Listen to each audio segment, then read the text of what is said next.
ഈ വീഡിയോ കാണുന്ന നിങ്ങൾ ഭയങ്കര ഇമോഷണൽ പെയിനിലൂടെ പോകുന്ന ഒരാളാണെങ്കിൽ ഈ കഥ നിങ്ങൾ തീർച്ചയായിട്ടും ഹീൽ ചെയ്തിരിക്കും. ഒരു ഗ്രാമത്തിലൊരു സന്യാസി ഉണ്ടായിരുന്നു. അദ്ദേഹത്തിൻ്റെ വെൽബീയിങ്ങിന് മാത്രമല്ല, അദ്ദേഹത്തിന് ഗ്രാമത്തിലെ വെൽബീയിങ്ങിനും കൂടി വേണ്ടിയിട്ട് ഭയങ്കരമായിട്ട് ദൈവത്തിനോട് എന്നും പ്രാർത്ഥിക്കും. ദൈവത്തിനോട് ഒരുപാട് പ്രാർത്ഥിച്ച് അവസാനം ദൈവം അദ്ദേഹത്തിന് മുന്നിൽ വന്ന് പ്രത്യക്ഷപ്പെടുകയാണ്. അങ്ങനെ ആ സന്യാസി അദ്ദേഹത്തിന് വേണ്ട ഏറ്റവും വലിയ ആഗ്രഹം പറയുകയാണ്, എൻ്റെ ഗ്രാമത്തിലുള്ള ആളുകൾക്ക് ആർക്കും ഇനി പെയിൻ കൊടുക്കരുത് എന്നുള്ളത്.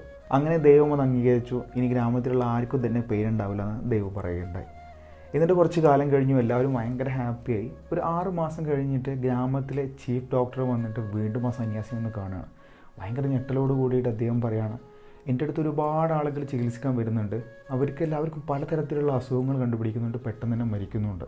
എനിക്ക് ആരെയും തന്നെ രക്ഷിക്കാൻ കഴിയുന്നില്ല. എല്ലാവരും വരുന്ന അവസാനത്തെ സ്റ്റേജിലാണ്, അതുകൊണ്ട് എല്ലാവരും തന്നെ മരിച്ചു പോകുമെന്ന് പറഞ്ഞു. അപ്പോൾ വീണ്ടും സന്യാസി ദൈവത്തോട് പ്രാർത്ഥിക്കുകയാണ്, എനിക്കൊന്നും കൂടി ദൈവത്തെ കാണാനുള്ള ഒരു അവസരം തരണം. ദൈവം അദ്ദേഹത്തോട് പറയുകയാണ്, ഞാൻ നിങ്ങൾക്ക് പെയിൻ തന്നിട്ടുള്ളത് ഒരിക്കലും നിങ്ങളെ വേദനിപ്പിക്കാൻ വേണ്ടി മാത്രമല്ല, നിങ്ങൾക്കൊരു വലിയൊരു പ്രശ്നം വരുന്നുണ്ട്, അതിൻ്റെ ഒരു മുന്നറിയിപ്പായിട്ടാണ് നിങ്ങൾക്ക് വേദന തന്നിട്ടുള്ളത്. ഇതുപോലെ തന്നെയാണ് നമ്മളുടെ ജീവിതത്തിൽ നമ്മളോട് എന്തെങ്കിലും ഒരുപാട് ടോക്സിക്കായിട്ട് കാര്യങ്ങൾ ചെയ്യുന്നുണ്ടെന്നുണ്ടെങ്കിൽ അവിടെ നമ്മൾ സ്റ്റോപ്പ് ചെയ്തിരിക്കണം. ഇതൊരു പാഠമായിട്ടെടുത്ത് നമുക്കുണ്ടാവുന്ന പെയിനെ അത് കറക്റ്റായിട്ട് നമ്മൾ ചികിത്സിക്കാൻ വേണ്ടി ശ്രമിച്ചു കഴിഞ്ഞിട്ടുണ്ടെങ്കിൽ ഒരുപാട് പ്രശ്നങ്ങൾക്ക് പരിഹാരമാവുന്നുള്ളതാണ്.